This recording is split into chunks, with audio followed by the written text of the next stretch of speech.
Hey gang, what's going on? And welcome to Talking Vegas all day with KA. I'm your host KA. Man, do we got an excellent history of episode on tap for you today. This is one I've been meaning to do since I started Talking Vegas all day with KA. And the property in question I'm talking about, well, it's the Mint, one of the more iconic properties downtown that is no longer there. And honestly, guys, it's a place that myself wishes was still around because, like the D, I'd probably be spending a lot of my time there. But still, it's technically around. If you visit Binion's, it's part of the original Mint. I mean, that part where whiskey liquor upper is, that's still part technically of the original foundation of the Mint. But anyway, before we get started, make sure to hit that like button. And if you'd like the show, please leave a comment or even better, click subscribe. I've recently doubled my subscription rate since last year at this time. So thank you all who have subscribed. And it really does mean a lot for me because, again, I really don't do this for money or anything. I do this just because it's something I love learning history. I love Las Vegas. It's something near and dear to JA in my heart. So again, if you really like these episodes, you've been listening for a while and you haven't really subscribed, please go ahead. It shows me I'm doing a good job. And I love hearing from you as well and interacting with everybody on social media. I'm on Twitter at Vegas underscore KA. I'm on Instagram and Facebook at Talking Vegas All Day with KA. Also, the show is available on Spotify and Apple Podcast platforms as well. And I guess my question of the day for everybody out there is, what do you remember most about the Mint? Did you ever stay there? And if so, how was it? I personally never ever stayed there. When I was there and we went downtown back in the early 90s, I remember walking through it with my mom, and it was awesome. And that's really all I can remember. I think I was like, I'm 43 now. I think I was like 11. So, yeah. But anyway, with that, let's go ahead and get started with today's episode, Talking Vegas All Day with me, KA.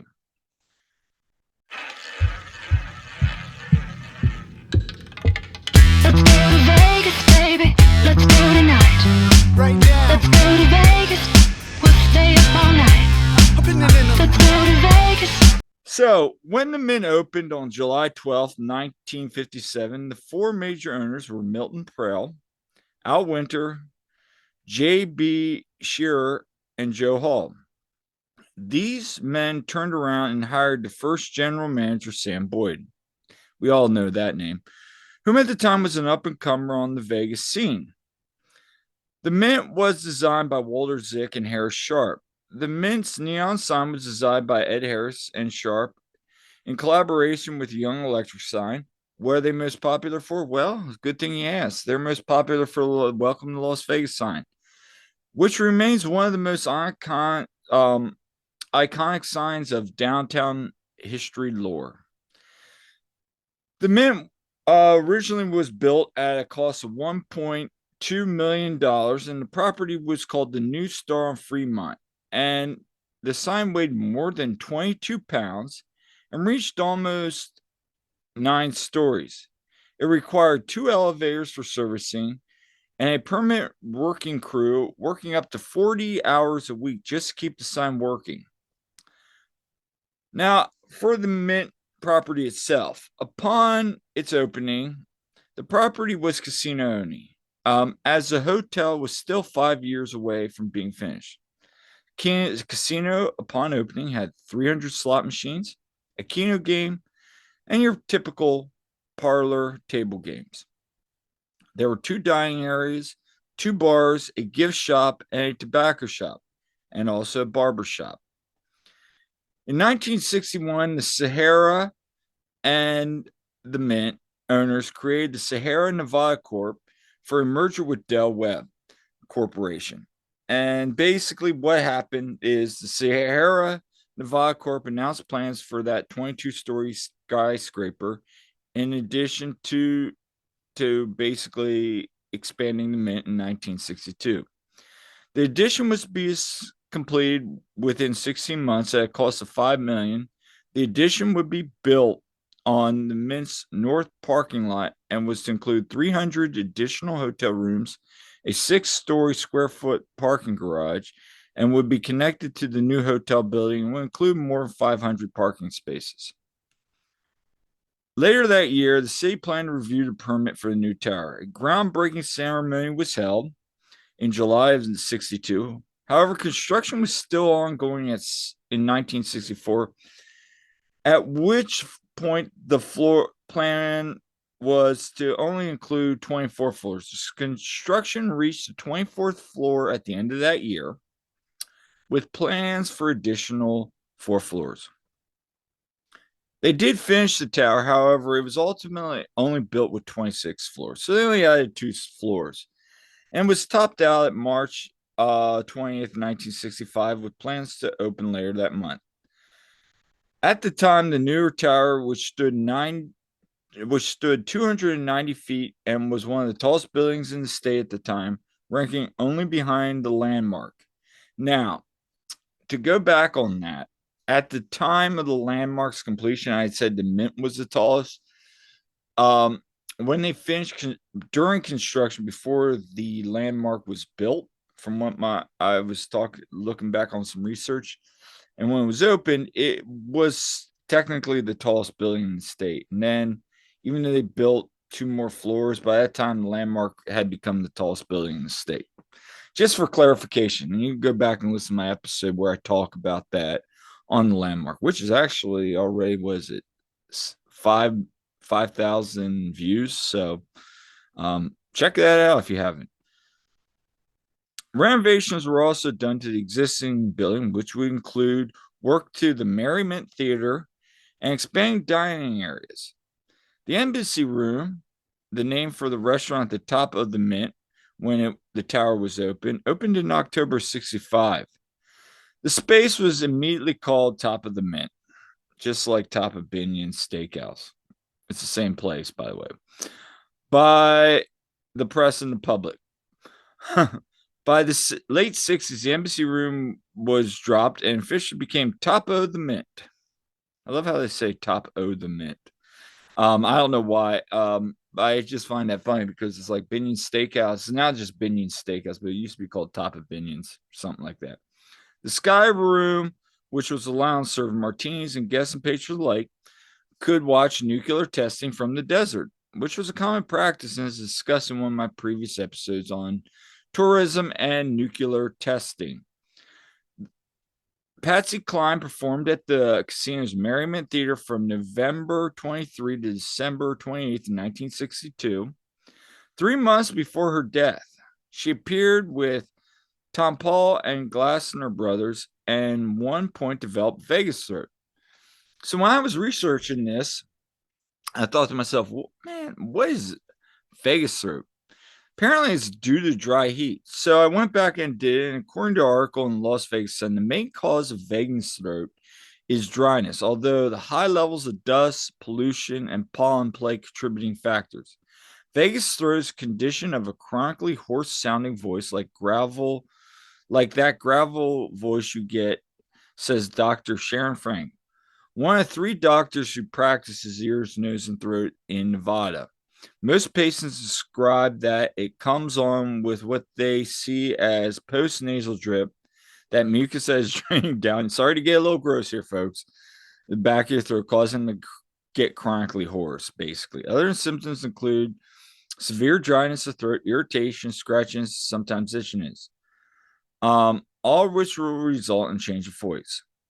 So that's what Vegas throat is. Basically, it's when like I would coach and I'd be coaching and screaming and yelling and cheering, and I get hoarse by the end of the meet.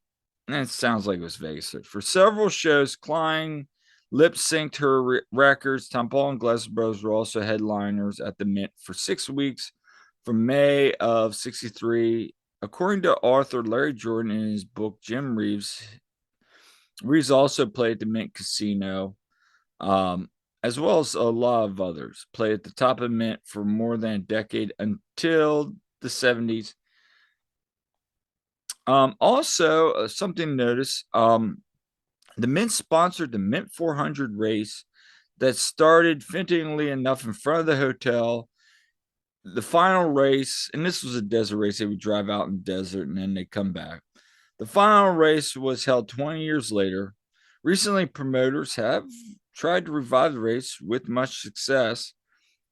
And in 1973, the Mint parking garage was topped with a sign referencing the arch on the casinos at Fremont and First Corner.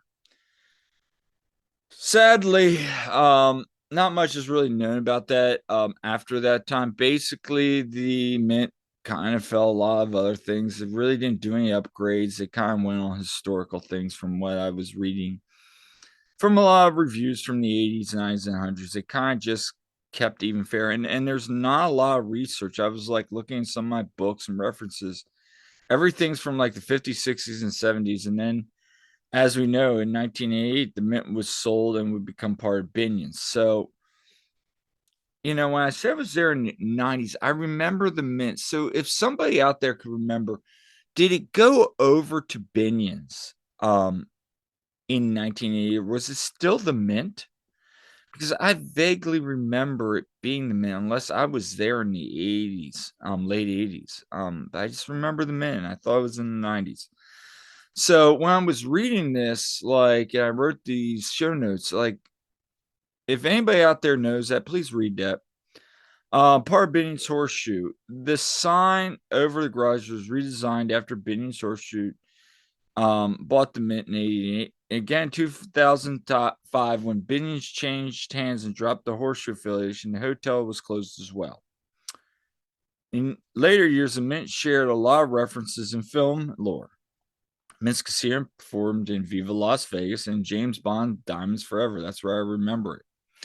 The Mint building continued the background 1984 film by John Carpenter, Starman. And we, of course, remember it from Fear and Loathing in Las Vegas. I mean, that's the easiest one. Um, the hotel can also be seen in the closing of the show credits that ran from 1987 called Vegas, which starred Robert Urich. The Mint was featured on an episode recently of Ghost Adventures entitled Binion's Hotel, where they investigate claims of paranormal activity, which I talked about during the vid, and which has since been sealed off. So that's pretty much it. And I'll be honest with you, folks. I feel like there's a lot more to this story. But of all the research I did, I really can't find much in my books. Everything that really doesn't talk, and I don't have a actual book on the Mint. So there you go. That's the story of the Mint. I'm going to include some references in the show description. Please go and check out their pages. I could go on for hours with some of the cool pictures and stuff. But in closing, have you ever visited the Mint? And if so, let me know. So that's our show for today. Make sure to hit that like button. And if you like the show, please leave a comment or better yet, subscribe. And if you want to interact with me again on social media, I'm on Twitter, Vegas_KA. And then on Instagram at Facebook and Instagram at Talking Vegas All Day. So that's all we have time for. In coming up, we're gonna do my wishes for 2023 and a best of 2000, where I kind of look at last year's wishes. I already know I hit a couple already this year. And then also might sneak in another casino that never happened. I got one I've been working on. So stay tuned for that. And I'll see you next time on Talking Vegas All Day with me, KA.